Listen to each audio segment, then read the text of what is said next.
Então, Tiago, e hoje eu tive assim, a oportunidade, eu queria trazer para o senhor uma frase, né, uma passagem de uma compatriota sua, que também é santa da igreja, né? Deve ser Santa Edviges, não? Não. Santa Faustina, né? Ah, Santa Faustina. Há semanas atrás falamos sobre São João Paulo II, seu compatriota também. Sim. E agora gostaria de trazer aqui para o senhor Santa Faustina, né? Que me leva a crer que na Polônia tem muitos santos, né? Graças a Deus, mas nunca demais. Então, também acredito que todos nós poloneses temos que nos esforçar para alcançar a santidade e, obviamente, brasileiros não devem ficar atrás, até na frente, né? Porque a nossa história da fé é pouco maior, né? A nossa história com o cristianismo começou um pouquinho antes do que no Brasil, então aqui também brasileiros precisam se esforçar bastante para alcançar a Polônia, né? Claro. Em quantidade dos santos, mas eu não tenho dúvida que tem muitos santos não proclamados, né? Que muitos brasileiros que são santos, que intercedem por nós, que de repente particularmente são procurados, né?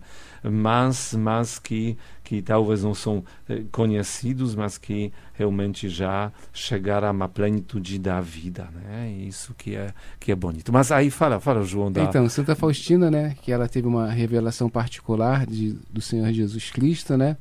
E que tantas maravilhas, né? Eu considero o Diário de Santa Faustina um grande presente de Deus para todos nós cristãos católicos, né? E a frase que é da revelação de Santa Faustina, que eu trago para o senhor, Dom Tiago, é a seguinte: Jesus faz uma revelação particular a Santa Faustina, que é o seguinte: o martírio de cada dia em enfrentar a vida diária, as contrariedades da vida cotidiana, muito agrada a Deus. Ele está falando sobre um martírio, né? Sobre um sofrimento, né? E contrariedades. Como compreender essa frase, né? Essa mensagem que Jesus passa para Santa Faustina, tentando compreender qual é o sentido da nossa vida, né? Por que Deus nos criou? Será que só para viver esse martírio, para viver essas contrariedades? Qual é o sentido da nossa vida nesse sentido? Porque podemos falar assim que a nossa vida é um dom de Deus, é um presente de Deus, mas que há essas contrariedades, que há esses martírios? Ou simplesmente nascemos por acaso, né? Porque tem esse lado também, né? Sim, não, nada acontece por acaso, nós entendemos muito bem.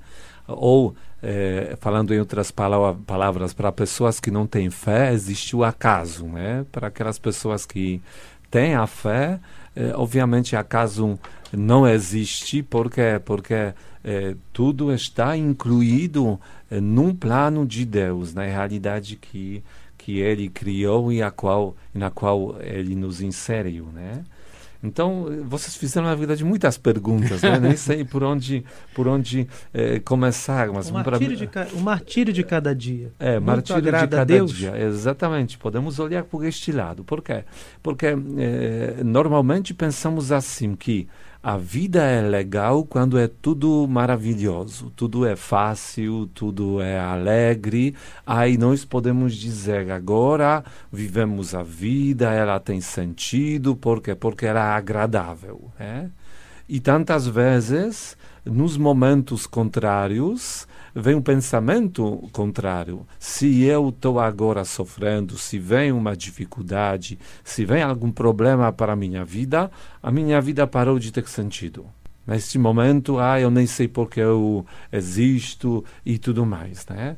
Então, eu acredito que a irmã Faustina, hoje Santa Faustina, ela queria dizer que Deus espera que nós sejamos plenos como filhos de Deus, como cristãos, em todos os momentos da nossa vida, vivendo com mesma alegria e fé os momentos fáceis, bonitos, maravilhosos, como também os momentos dos desafios. E ainda mais, nós entendemos que nestes momentos de desafio é que nós de fato estamos provando a nossa fé. provando quanto de fato nós queremos a nossa história com o próprio Deus, né? Dando exemplo, né? Vocês que são casados, né? Quando se prova o amor, né? Quando vocês podem provar que vocês amam, né? Somente no momento romântico, quando vocês podem, segurando a mão da sua esposa, caminhar no pôr do sol na praia aqui da Copacabana, outro lugar, vivendo o tempo maravilhoso, aquela música tocando, o vento soprando, né? E tudo mais. Aí é tudo tão lindo, tão maravilhoso, que parece que o amor está brotando por todos os lados, né? Que ele está presente, que ele está palpável, né? Será que neste momento que se prova que se ama, de fato? Com certeza não. Ou talvez nos outros momentos. Partilhem a experiência do amor vivido no matrimônio. Eu acho que o amor ele se sobressai mais nos momentos de dificuldade, né? Nos momentos de dor. Aí que a gente vê se a gente ama mesmo o próximo, né? Isso acontece também com a nossa relação com Jesus, né? Assim como Santa Faustina falou, né? Jesus, né, falou para Santa Faustina que quando o martírio de cada dia, a renúncia que a gente faz por Deus, por seguir a Jesus, né, diante das contrariedades da vida, muito agrada ao Altíssimo. Eu acho que é nesse sentido que a dificuldade da vida é nesse momento das dificuldades que o nosso amor fica mais verdadeiro, né, mais legítimo.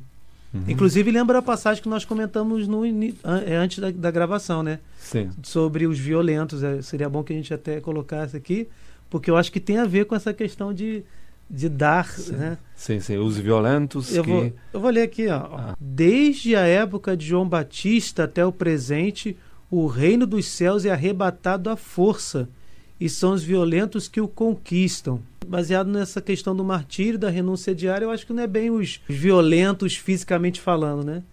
Tem algo a ver aí, tem um aspecto mais espiritual nessa frase. Sim, não, aqueles que são capazes de se enfrentar principalmente a si mesmos, né? Quando tem aquela vontade de, por exemplo, desistir, e eu digo, não vou desistir, porque sou fiel ao próprio Deus, ou então a minha esposa, meu marido, meu filho, minha família, minha igreja e assim por diante, né? Ou seja, é um combate entre a escolher entre a vida com Deus e a vida do mundo, sim, né? Sim, e aí seria essa violência?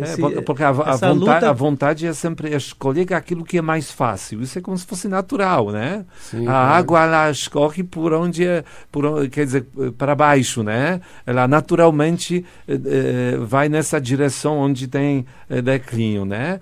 Da mesma maneira, naturalmente, para nós seria escolher aquilo que é mais fácil. Só que somos humanos e entendemos que às vezes temos que escolher aquilo que é mais difícil para que nós possamos defender talvez aquilo que é mais importante, que às vezes, por exemplo, a fidelidade, né? Eu vejo assim que tudo está na concepção de amor, né? Acho que a nossa concepção que nós temos de amor, esse amor tão romântico como o Dom Tiago, o senhor falou, né, do pôr do sol, na praia, aquele climão todo, eu acho que, infelizmente, ainda tem essa concepção de que o amor é só isso, né? Mas quando está, na verdade, baseado na escolha. Eu posso falar só sobre o matrimônio, né? O quanto que é difícil, muitas vezes, viver o matrimônio, né? O quanto é difícil viver a contrariedade, quando sua esposa, quando seu marido se torna uma pessoa chata, se torna uma pessoa doente, se torna uma pessoa que te contraria ou te decepciona de alguma forma. E aí, você está casado, o que você vai fazer? Você vai renunciar a esse casamento? Descartar? Não, mas exatamente. Porque vivendo isso, experimentando, às vezes observando também na vida de uma outra pessoa, o que nós percebemos, né? Olhamos, avaliando, por exemplo, de uma vida assim, como se fosse uma história. Vejo alguém, um amigo que está vivendo numa situação muito complicada, e você, como se fosse, entende que ele tem todos os motivos para desistir, para dizer, não quero isso. E mesmo assim, ele continua. Pode ser na relação matrimonial, pode ser também, às vezes, cuidando de algum assunto, até às vezes o próprio filho e tudo mais. Poderia desistir. E por que ele não desiste? É porque ele ama.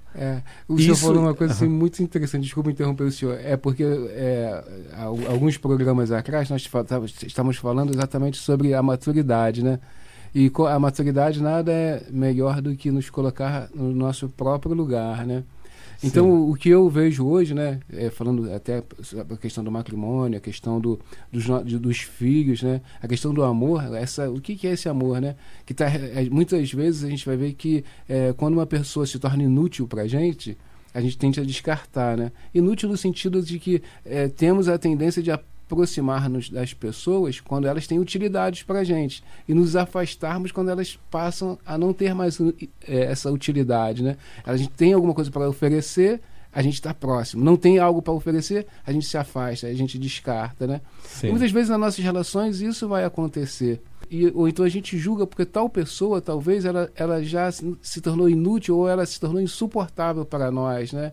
As falhas que ela comete, a forma como ela é.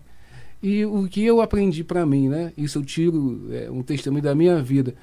Eu olho primeiro para mim e me coloco diante de Deus e falo assim, caramba, Deus está o tempo todo me perdoando, Deus está todo o tempo me reavaliando, me dando uma nova oportunidade. Então, assim, se eu quero ter essa oportunidade de Deus, então é necessário, extremamente necessário, que eu também possa dar essa oportunidade para o outro. E né? aí você também cresce em amor, né?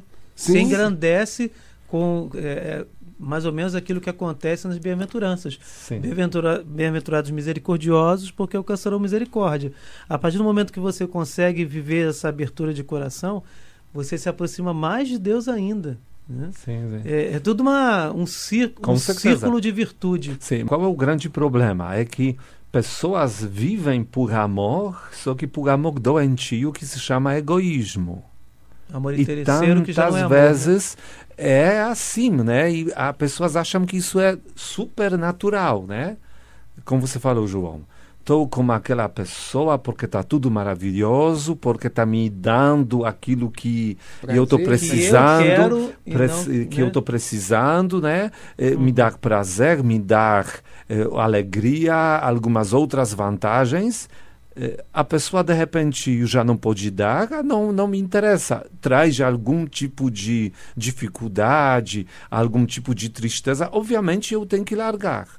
Isso é amor, só que amor doentio chamado egoísmo, né? E essa é a diferença entre egoísmo e o amor verdadeiro, que no amor verdadeiro eu poderia desistir, mas eu não desisto porque quero ser fiel àquela pessoa, né? Porque de fato amo ela, quero me colocar à disposição dessa pessoa, quero zelar por esta pessoa, não porque ganho uma coisa para mim. Ao contrário, eu não ganho nada, mas eu me dou porque amo, porque eu quero o bem desta pessoa, né? Isso que nós percebemos na própria história da salvação. Exatamente Jesus, né? O que ele ganhou se oferecendo por todos nós. O que faltava nele, que ele poderia dizer, está me faltando uma coisa, vou agora me tornar um homem, né? Porque eu preciso. Vou morrer na cruz. Não tinha nada nele que traria qualquer falta e que causaria a necessidade de se tornar salvador, né? Não, é o amor gratuito, simplesmente. Renúncia de e si eu pelo quero próximo. Amar os seres humanos, criaturas de Deus, que se afastaram dele. Então eu me dou, não ganho nada, mas eu me dou porque quero o bem delas. E assim, se você pergunta qual é o sentido de vida, o sentido da vida está ligado com o amor. Por quê? Porque próprio Deus é a origem deste sentido da vida. É muito complicado falar sobre aquilo que vive a Santíssima Trindade dentro daquilo que ela é. né? Mas nós entendemos que é uma comunidade, uma comunhão, uma união de uma doação total um para o outro. Por isso Deus é amor, né? João já vai dizer lá na carta dele, 1 João 4:8. Né? Exatamente. Amor verdadeiro. E assim entendemos que este se doar brota da Santíssima Trindade e faz que ele gera, cria outros seres para se doar mais ainda para esses seres, né? E Deus se doa para nós. Se vamos olhar pensando nós que temos que servir a Deus, e isso é na nossa cabeça natural, mas nós percebemos que estamos muito atrás do próprio Deus, que se doa muito mais. Ele que serve a nós. Sim. Nós que falamos, temos que servir a Deus, tudo mais. Sim, temos que fazer isso, mas tenta servir a Deus. Você nunca vai, nessa competição, ganhar como ele. Ele se doa muito mais do que você consegue se doar por ele. Por isso o sentido da nossa vida está no amor. No amor onde eu não procuro a mim mesmo e eu exatamente estou me dando para os outros. Por isso, assim que temos que olhar a nossa vida, realmente, como vocês falaram, é presente de Deus. Ele é aquilo que viveu e vive dentro da Santíssima Trindade, naquilo que ele é, ele quer partilhar conosco. E nós, por isso, podemos também saborear essa realidade de Deus na nossa existência. Louvado seja nosso Senhor Jesus Cristo. Para sempre seja louvado.